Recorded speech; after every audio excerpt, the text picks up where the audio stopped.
of the journey, and we have Johnny Murciago with us, a really good friend of mine. Welcome, Johnny. Thank you, sir. All right, so tell us a little bit about yourself. It's for anyone that doesn't know who Johnny is. Well, my name is Juan Ramon Burciaga Jr., but everybody calls me Johnny. I was born here in Houston. I come from a family of 6. The third born. I have 2 older sisters and 1 younger sister. Okay. And so you've been raised in Houston your whole life, or? Yes, I was born and raised here in Houston. After high school, I moved to San Antonio for 5 or 6 months, but then I returned back to Houston. Okay, nice. And so since you are from Houston, just like I am, for the people that don't know what Houston is, some people think that we still ride horses up north. What are some places that you really gravitate to in Houston that you just want to let our listeners know? I really don't go out much now. But, I mean, the only places that I go to is maybe like the Galleria area, which is very nice that you can walk around there, and mainly I go in the mall because it's cool. Because if you're not from Texas, you should know that the weather is pretty bad. It's pretty hot here in pretty Texas. Hot, humid. For sure. But we don't ride horses. We don't ride horses. Well, actually, some of them do. Some of the policemen, but True. But yeah, exactly. And so you tell us that you're born here, in Houston. You were raised here in Houston, and I guess as a kid, what did you want to be when you were growing up? Well, I think as a kid, I don't think I ever had something in mind. You know how kids have, I want to be a fireman or a policeman. I never thought of that. Maybe in my preteen years and then teenage years, I liked electronics. So I was always taking apart our VCRs, which I don't know if you know, but it was before the DVD player. Gotcha. But I was always messing with electronics, taking them apart, putting them back together. As I got older, I kept that interest, and I guess during my high school years, what I wanted to do was computer engineering. Okay, so that's really cool. What was your first laptop? My first laptop was actually in high school, and it was an IBM ThinkPad. My first desktop was it was right before the Compaq Presario, so it was a white. I think it was a compact, but it didn't even have like a brand to it. It was just a compact computer, and I remember when my dad purchased it, and all I did on it was play Pac-Man because it had Pac-Man. Nice. And then later he bought the Compaq Presario, which was the different colored phases. I don't know if you remember. I don't remember that. No. Yeah, and it had the speakers on the side of the huge CRT monitor that also changed colors. Nice. Yeah. Okay, so you wanted to be a computer engineer? Yes. And I mean, it's just because I was into electronics and computers and whatnot.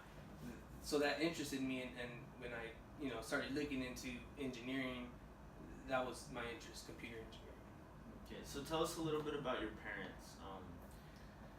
My parents are both from Mexico.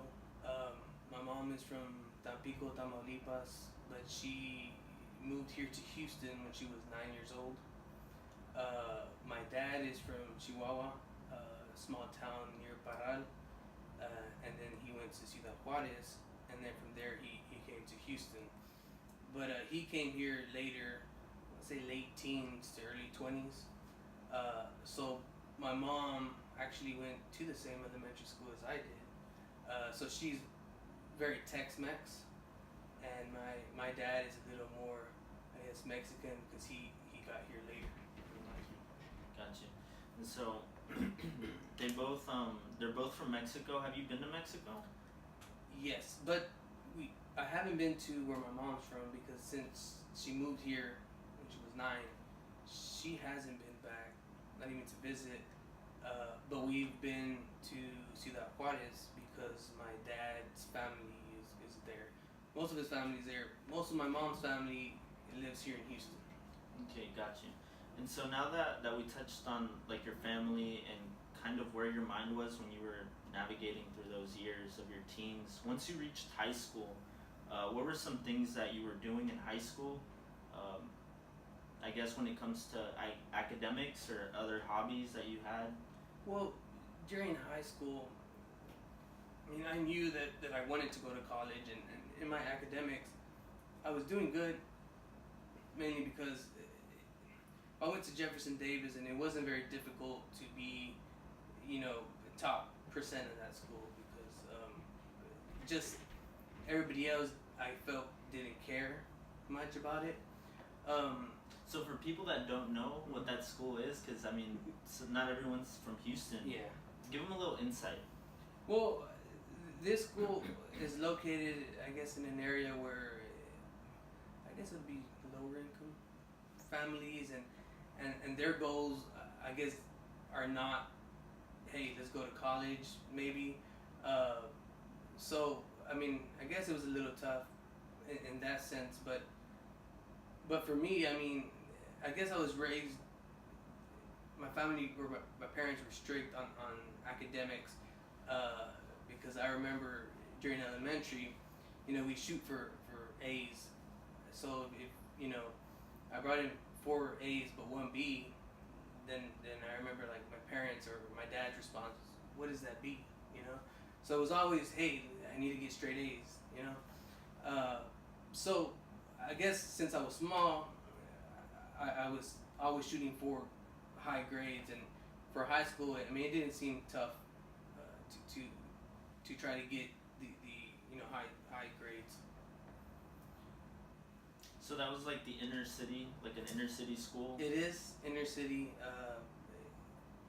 I mean, it's within. It was rough, right? Yeah. Rough high school. It's a rough high school. It's a lot of. I guess some people might say a little scary, but. Was it scary for you though? I don't think so. I mean, I wasn't where my parents live. It's not scary at all. But I guess part of the because I'm not zoned to that school. The only reason that I went there was my oldest sister went there, and that school has areas that are zoned that are a little, I guess, dangerous in Houston, which is the north side, north central. But I don't think I was scared. I mean, it wasn't bad to where you would hear things happening. I think a little further north, it's a little worse. Okay. And so, like, how did that shape the way you, I guess you were doing your academics, you were still striving to get good grades? Well, the thing is, I didn't really get involved, with other activities at the school or trying to hang out with people. It was kind of just like, hey, I'm there to go learn, do my thing, and graduate. So I just kept, I kept to myself and just focused on what I had to do. Gotcha. So you kept your focus. For you, it was grades. And now I went to a high school that's in that area, not specifically that area, but it's a little bit close to Galveston or on your way to Galveston. Mm-hmm. So it's in that, I guess, 3rd Ward area, Mm-hmm. or I don't know if it's 3rd Ward, but on the other side of the freeway. So that neighborhood is tough. It was a different type of school though, because there was different kids coming in, but it was definitely different from what I was used to in middle school and elementary. So that's pretty good that you share that with us. Now, when you were in your senior year, did you decide, okay, this is the type of engineering I want to do, or did you have other plans, like any? No, I was pretty much set that that's what I was going to study, which is computer engineering. And in certain schools, it fell under, I think it was under electrical, but the focus was computer. And that's not what I'm doing now, but at that time, I was pretty set on studying that field. Okay, so for our audience, do you think people should have it figured out by the time they're in that senior year? Because that's the perception that a lot of counselors might give, that these kids should have it figured out by their senior year, where they want to go, what they want to do. What's your take on that? It just depends on the person, because I had it figured out because that's what I like doing. Even growing up, I didn't have hobbies like, oh, let's go play sports or let's go do this. It was like, hey, let me take this VCR apart, let me take this radio apart and put it back together. So that was always my interest. So when I got older, then I started looking at what I wanted to study, and that's what I chose. That's why I was determined. A lot of people aren't, and it's not bad. I mean, the thing is, you have time to figure it out, because a lot of times you have to do your basics. So maybe within that time, you'll learn what you like, and then you choose your field. Okay, so now you decided what you wanted to do. What university? Because like that's a whole process. Like there's financial aid. There's all these things. At the time that I was applying for universities, and the counselors at school and all that, they try to encourage you to go to the best schools and whatnot. So it wasn't hard, because I went to Davis and I was within the top, I think 5% of the school. So any public schools that I would apply had to accept me, because I don't know if it's still in effect, but that was the deal back then, that if you were within the top 10% of your school, you had to get accepted. So I knew I was going to get in. The other thing is, at Davis, there was a lot of help with scholarships and whatnot. So I did apply for as much scholarships as I could, and that was help. Okay. Now, did you end up, what university did you end up going to, and how was that transition? I ended up, right after high school, I ended up going to UTSA, which is University of Texas at San Antonio. And I applied at UT Austin, and I got accepted, but I got accepted into the school of, I don't know if it was arts or something. I didn't get accepted into the school of engineering, which was my goal. And a lot of people said, well, you can still go there and then transfer. Mainly because they put in my head that you had to go to these top universities, which now I can tell you doesn't matter. Tell us about that, please, because there's people that think they have to go to Harvard or Yale. Yeah. After you start working, it doesn't really matter where you went to school. As long as you have your degree, that's what matters. So what I tell people now that are trying to apply to colleges and whatnot, as long as you get your degree and you finish, then you're fine. So if I get my degree in engineering from Mountain Valley, as long as you have that degree, you're good. I'm good. Yeah. Okay, I don't know if that's a university, but I'm just made it up. Okay. So, and I mean, what matters at the end is the experience. So once you start working, you get your experience. That's what matters. Because at the end, it doesn't matter what school you went to. As long as you have your degree and you're working and you have your experience. How did you like UTSA? Because I know someone that went to UTSA. They say it's a really good school for like computer security. Like they're like, I think one of the top in the nation. It's a good school. I mean, I was there for 6 months only. Okay. I came back to Houston, but I mean, I like the town itself, San Antonio, because it's a small town. It doesn't have a lot of distractions, and the school. I mean, it's a little old, but well, maybe now they've done some remodeling, but it's a good school. I mean, it was good. It was good? Yeah. You'll leave it at that? All Yeah. right. Okay, good. So 6 months, man.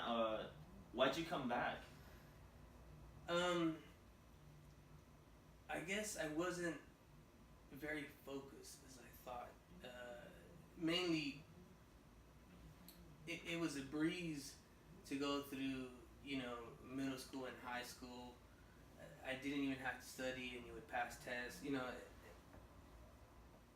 I don't think I was that prepared for college as I should have been, and it was mainly the discipline to study.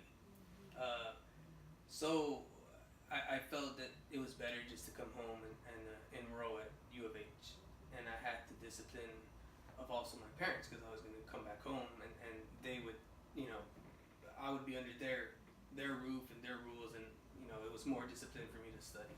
Gotcha. So you had to be accountable to someone. Mm-hmm. Okay, at that time. Yeah. Because you couldn't. Okay. Which is fine, because there's a bunch of college students that feel that way. and honestly, it can be hard to study. Yeah. Definitely. So you come back after 6 months. Were your parents helping you with college, or was it all the weight on you In what sense? financially? Financially, I had to get help from them because I didn't live in the dorms. I had an off-campus apartment, so I wasn't working. I was going to school, so I depended on them financially to cover the cost of living off campus. So it was an expense to them, and that was kind of one of the reasons also that I came back. Okay, gotcha. Sorry, cameraman in the background. He's just moving. No, but that's really good. So you come back. They continue to help you. And then what happens? You go to U of H? No, You don't go to U of I H. don't. I come back. I try to transfer my transcripts, but there was an error because I didn't take some alcohol prevention test that they require all students to take, or the first year students to take at San Antonio. So I tried to explain to them, well, I'm not planning to stay there anymore. I want to transfer, but they wouldn't release the transcripts. So at that point, it was too late to enroll in the semester. So I decided, well, I'll take a break and then transfer. But it didn't work out that way because I took a little longer break than I thought, Okay. or that I planned. And so during that break, what did you start doing? I want to say for the first few months, I was a bum. Okay, so I didn't work. I did help. Like I would take my little sister to school and whatnot. But then I told myself, well, I better start looking for a job. So at a certain point, I started working. Okay, I appreciate your honesty, man, because not a lot of people admit to that. Yeah. But you say that you were a bum, but there's people that say they take off like a whole year. I don't know if you've heard of that. I forget what they call it when they take off a whole year after high school. I don't know what they call it, but I've heard of them, or people deciding that. I've heard of that. Yeah. I personally, like, if somebody would ask me my opinion, I wouldn't recommend it. Mainly because of my experience. It's like, hey, if you're set, if you have your mind set to go to college after high school, because I'm not saying you have to. I mean, There's it's up other to you. routes. Yeah. Then just go through with it, get it over with. Because if you decide to take a break, like I did, and then you start working, and then you start making money, so you take a little longer break, and now eventually that turns to 3 years, and you never go back. Okay, but my point of bringing this up was you called it a bum, but many people call it something else. But it's practically the same thing, right? They take some time off to find themselves or just to like chill, and then they go into it again and they move on from there. But okay, so you take that time off from college, and then do you enroll again or do you start working? I start working full Okay. time. I started working at a law firm at first, and I was there for about maybe 6 months. But it was not. It was doing copies. It was what do they call it in the? It's just a copy room and the mail room, and that's what I was at. That's what I was doing for a few months, and then I actually was tired of it. So at that time, my sister had gone to a technical school Okay. and got her drafting certificate, and she started at a company, which is where I work now. And I asked her if they were hiring there, and she said she would talk to them, and they got me an interview, and I started there in, I want to say 2007. And so what did you start as? I was a delivery person, so I would deliver the plans because it's a civil and structural engineering firm. So I would take the plans, I would pick up checks from clients, that were paying, and then I also was drafting. So I started as a drafter / delivery person. Okay, gotcha. So get your foot in the door, and many people wouldn't like to admit that, but that's awesome, right? Like your sister helped you out, Yeah. and you got your foot in the door, and then from there, what happened?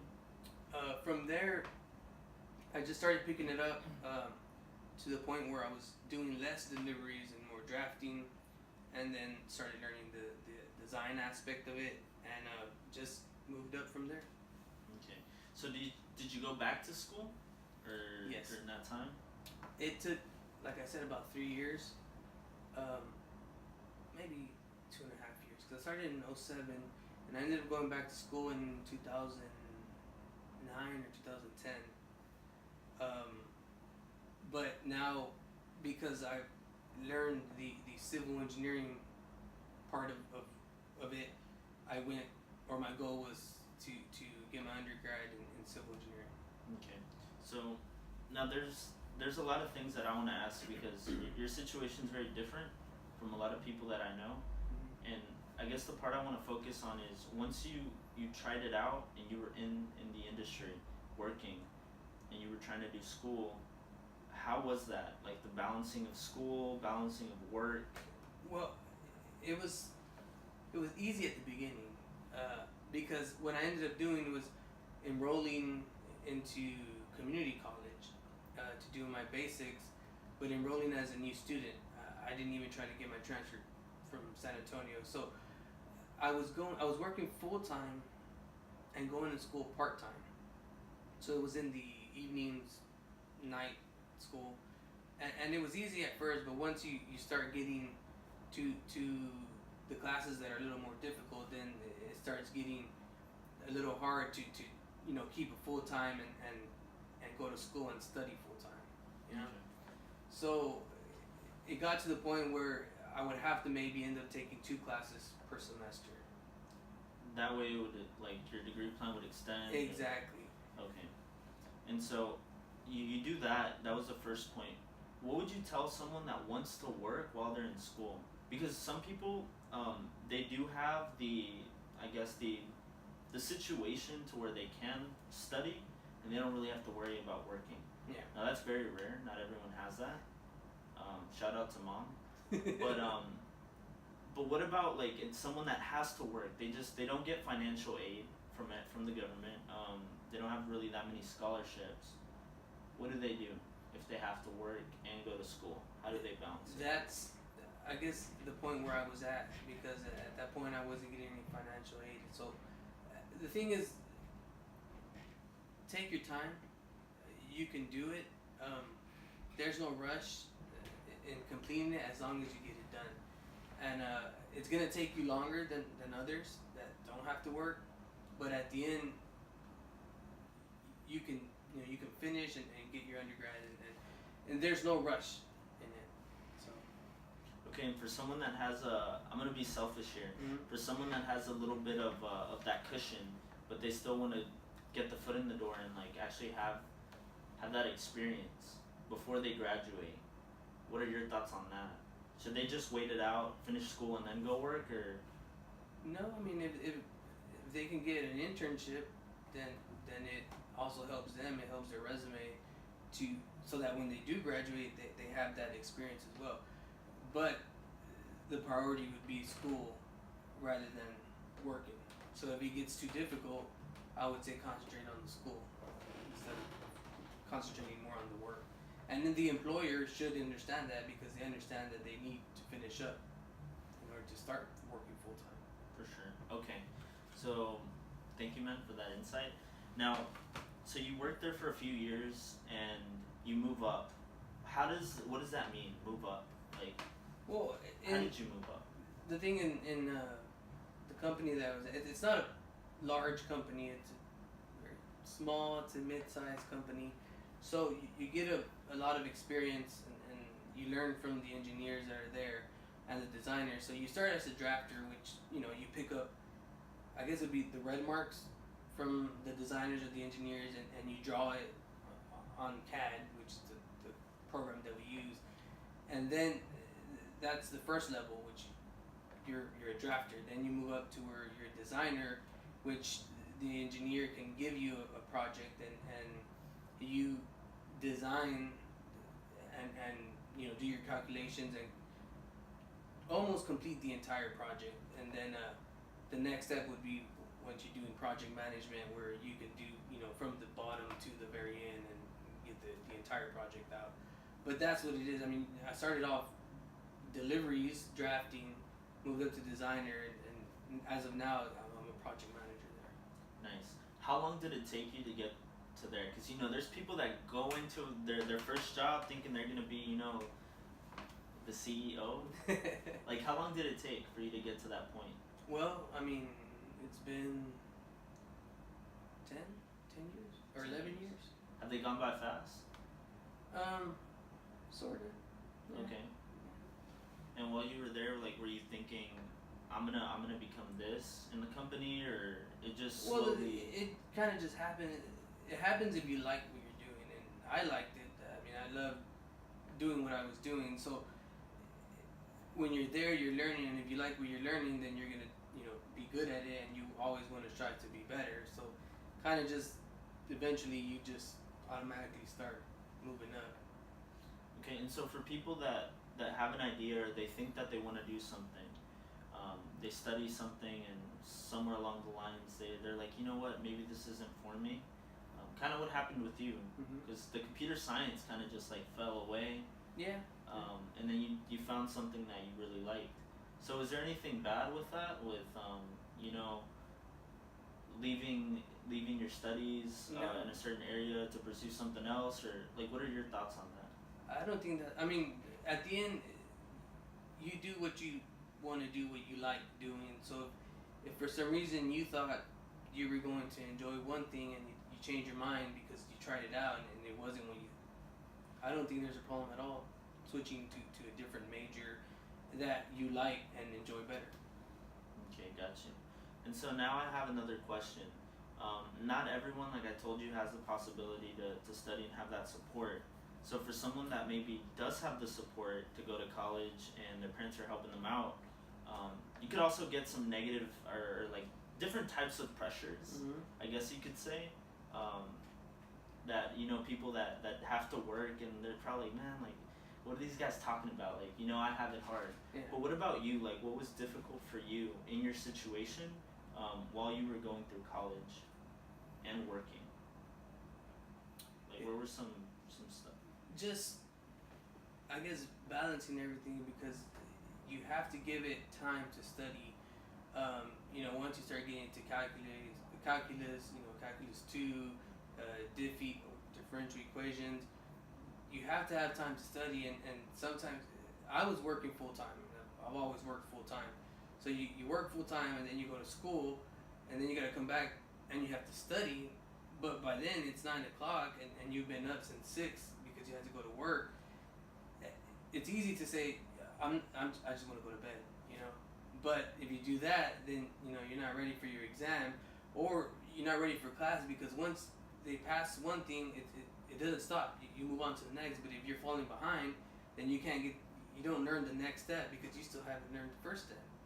So it's a lot of discipline that you have to do. So it's tough if you're working full time and going to school. Okay. But it's not impossible. It's not impossible. It's not. Okay. Question. Are you still in school? Yes. Okay. So tell us about that, because, again, you move up, you kind of feel like... The thing is, I haven't gone to school in the last 2 years. So I'm enrolled in school, but I haven't registered for any classes. The semester I was going to, and at the end I didn't make it. But I will be next semester. And the thing is, I think at a certain point I had decided, no, I'm done. But after, I guess, what happened was, I was at the firm that I'm at now, and I ended up going to a different firm, and then from there I went to a third firm. Okay. Because they kept calling me, so I decided to go. Well, that third firm that I started working at, I think I was there only 3 months, because then the civil department just kind of didn't have money, and it went bankrupt basically. And when I tried to look for a job, at that point is when I realized that, if I had finished my undergrad, then I wouldn't have a problem jumping to the next place. I ended up coming back to the original firm that I started at, and because they knew me, I was able to get back on my feet fairly quickly. But it was kind of a little wake-up call. Okay. So, as of now, I will be back in school. Okay, nice. So, it's interesting that you share that with us. You thought it wasn't important, but now you saw, when you were going through this process, that it wasn't as easy to find a job. So thanks for sharing that, your honesty on camera and on this podcast. But what did you, besides the point that it's important to have a degree, to have your foot in the door when a company doesn't know who you are, what other tips would you give an undergrad that's entering their first job after they finish college? One of the tips, and I work with a lot of people that are starting new, straight from college, and I mean, I was also in that spot too, where you're there to learn. I mean, you learn a lot in college, and when you finish, you graduate, you think like, I know everything. But once you start working, you're there. What you want to do is absorb everything, all the information from the other people that have been working in that field. And there's a lot of people that think, no, I already know it, but in reality, it's very different from what you're learning in school and what you're actually doing at work. So one of the things that I always do is take notes, write down everything, because you think, oh, this is easy, I'll remember that. But when it comes to it, if they explain something to you, and then the next time they tell you just do it, you might forget a step. And if you write everything down, then you have your notes to go back to and say, oh yeah, this is how you do it. So it's always, I mean, even if it's a younger guy that's working there, and you get there and they want to teach you something, or how to do something, I would listen and absorb what he has to say, because he's been doing it. So that's one of the tips that I would tell people. Okay. Coming straight from college. Now, for someone that wants to reach a higher level, right? When they're new, they have to absorb. But what jumps out at me is you kept a good relationship with this company when you left. What was going through your mind when you left? The company? You and the company. Yeah.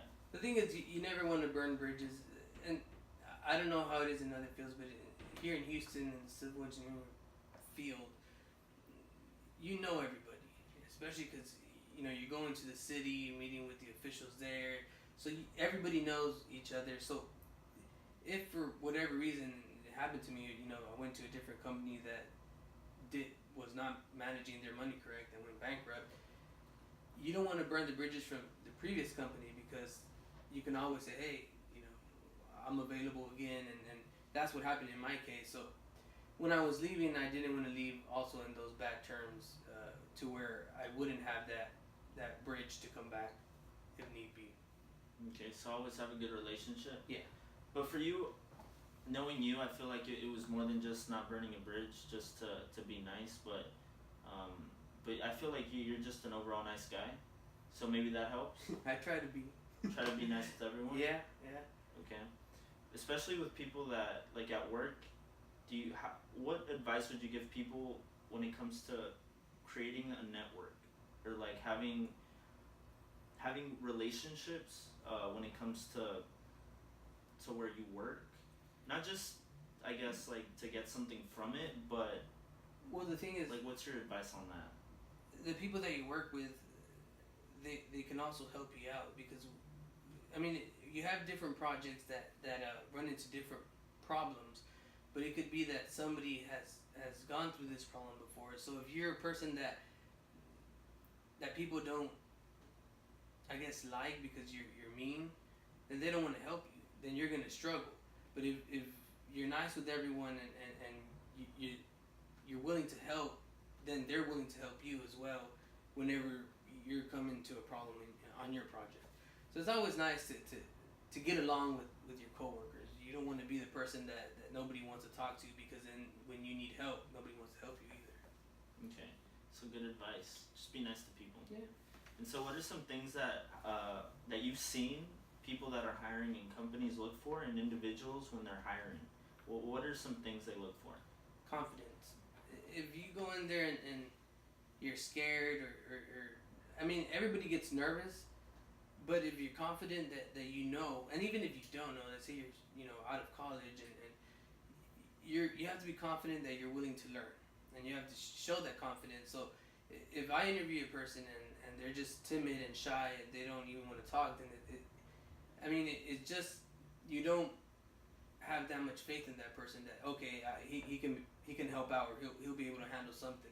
But if you go in there with confidence and you show that you're willing, to do whatever, then obviously, yeah, you're gonna get your foot in the door. And that's one of the things, you just have to be confident. Okay, so be confident, and so the people skills that helps too. Yes. Okay, what if you're just not a good communicator? What do you do, man? What if you're smart and because there's people that are really smart, they just That's they true. can't keep a conversation going like me at the beginning of this interview. Well, I mean, that's something that you would have to work on, because it is, unfortunately, that is one of the things that, and I read an article on LinkedIn once, it was about that, where somebody was very shy, but they're very good at what they did, and when they went to the interview, the person in charge said no, but they knew somebody in the company, and that said hire them, and you'll see, and it turned out that person turned out to be, I think, the best employee that he had. But that shows that, I mean, that's one of the things you have to work on and improve if you're struggling with that shyness, because you want people to get a good first impression in order to get your foot in the door. Okay, so you don't have that problem. I don't think so. Okay. I'm not that shy. You're not that shy, but when you did enter into your first job, what were some struggles that you had to overcome? Well, I mean, my very first job was... Sorry, at the engineering firm. Oh. Yeah.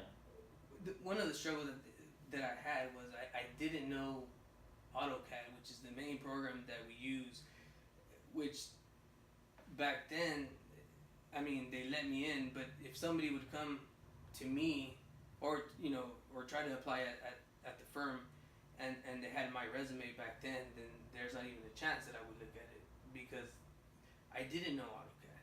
I didn't know anything in civil engineering. Not even your first year? They didn't teach that in college? No, because when I went to college for the first year, it was under electrical. It wasn't drafting or anything. Okay. So, or civil. Gotcha. So that's why I didn't have... The only thing that I knew about CAD was my sister told me this is the program, we use at work. Dang. She showed me, a few things. So you really started from not knowing anything. Exactly. So I remember the interview. Okay. The person that interviewed me said, "Do you know AutoCAD?" I said, "Nope." He said, "Do you have any experience in civil engineering?" "Nope, but I'm here to learn." He gave me the chance, and I mean, that was one of the things, trying to learn the program to prove to them that it was worth their time to hire you. Yeah. So were you working for free? I'm curious. No, they were paying you. They were paying me. Okay. Gotcha. But that's why I guess at the beginning they said, well, you're also going to do deliveries. So they were trying to, I guess, in case I didn't pick it up, to keep me on the delivery side. But I mean, that was one of the things I said, I'm going to learn AutoCAD, and I had to learn it. Okay, so that's, I'm going to throw a question at you. For someone that is struggling to find a job, would it be smart to enter another department in order to get your foot in the door for that company, and then somehow move up to what you want to do? Would you ever consider, I guess, as a considering you don't have a lot of bills to pay, or you want to live very humbly, to work for someone for free? What are your thoughts on that? I mean, it just depends on the person. If like you said, if they have the means to do that, to say, either pay me very little or I'll do it for free just to learn, and they want to do it, I'd say go for it. Okay. So that's not the popular, I guess, response, or Mhm. people would be like, man, forget that. I'm not working for free. True, But, and yeah. mainly because a lot of people can't. I mean, if I can't work for free, I have to pay bills, you know. Exactly. Yeah. But if, like you said, if you have the means and you want to learn something new, I would say go for it. Yeah. 9 to 5 engineering, 5 to 12 Burger King. You know. Exactly. You move up. Yeah. Okay, but see, a lot of people might not be that humble enough to take. I'm guessing your salary wasn't that much when you started, Yeah, but you slowly moved up as you were learning. exactly. Okay. So in the civil engineering here in Houston, what's like a big name? Because I really don't know big names when it comes to civil engineering. I mean, there's a few. Like when you think of Apple and like Google, that's like the tech sector, right? Those are like Yeah. the big dogs in tech. But what about civil engineering? I mean, there's a few companies. There's not one that's kind of like dominant. I don't think so. But a lot of the firms, civil engineering, are on the west side. But I mean, you have a lot. There's LJA Engineering, Brown and Gay, Era. Those are big companies. I mean, there's a few, but those are the first, I guess, that came up to my head. But there's not one that's kind of like this is the dominant. There isn't one that like everyone wants to work for them or No, like. no, No? and for me, I think firms like the ones that I mentioned, they're big firms, but I don't think you learn as much because you're kind of like a number, you know, and you don't. I feel like it's harder to move up because let's say I started in a big firm, I would probably still be, you know, either a drafter or designer because they have so many other people that are already upper management, and so you don't get to move up or you don't get to learn as much as much as you would in a smaller firm. Okay, now I'm gonna throw something else into the conversation because I've been thinking about this and I want to know your thoughts. What if someone works for Apple, you know, for at least 3 years, or like a big company with the CEO that everyone wants to work for them, just to gain experience or just to get a feel of what the company is, and then once they go to a place that really knows what they're doing, they take that to another company or something else. What are your thoughts on that? I mean, I guess I don't know. In the civil engineering field, it's not like you can learn something from one and take it somewhere else because everybody does the same thing. You know, it's civil engineering. What I do is the hydrology portion of it. So, I mean, there is one thing where you learn from different companies, but at the end, I think it's the same thing. It's the same thing? Yeah. You think it's just an industry thing? Yeah. Okay. Gotcha.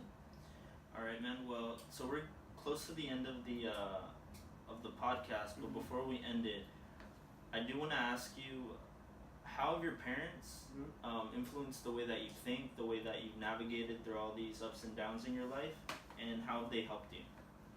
Well, I guess one of the things is, I mean, I was raised, ever since I can remember, I was raised as a Jehovah's Witness. So what I do is I put Jehovah first, and that's what my parents taught me.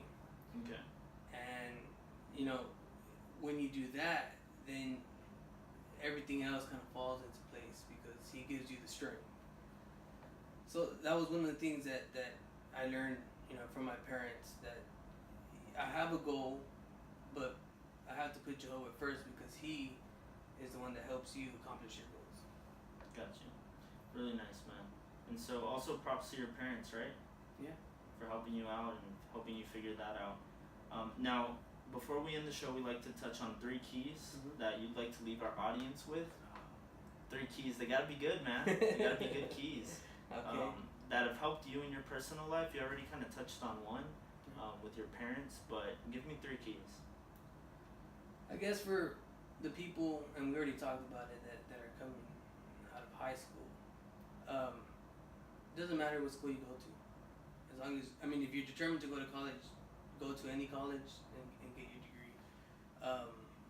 Because that's what matters at the end. And guess that's one of them. What else? Another one could be you shouldn't compare yourself with other people. A lot of people, oh, he's almost finished and I'm not. Doesn't matter. You're your own person. You have your own steps that you have to overcome, and as long as you get to your end point, then that's all that matters. It doesn't matter how fast you do it, as long as you get that to your goal. And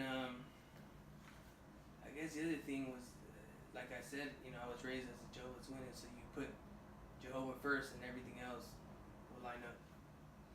Okay. So thank you for being on the show, Johnny. We really do appreciate your insight. Thank you for inviting me, sir. For sure, man. So everyone, you said you had a LinkedIn. So I do. What's your LinkedIn for anyone that's listening and hiring a civil engineer? Well, I mean, it's just my name, which on LinkedIn I have my official name, Juan Ramon Burciaga Jr. Okay. Do you have any other social medias you'd like to promote, man? Actually, no. The only thing I have is Snapchat, but I mean, I don't even get on it that much. I got on it recently just because I was on a trip. But I think I have a Twitter. I don't really use it. Gotcha. Oh, we have a guest. But it's okay. We're gonna wrap up, guys, and thanks for being on the show, Johnny. Alright, thank you.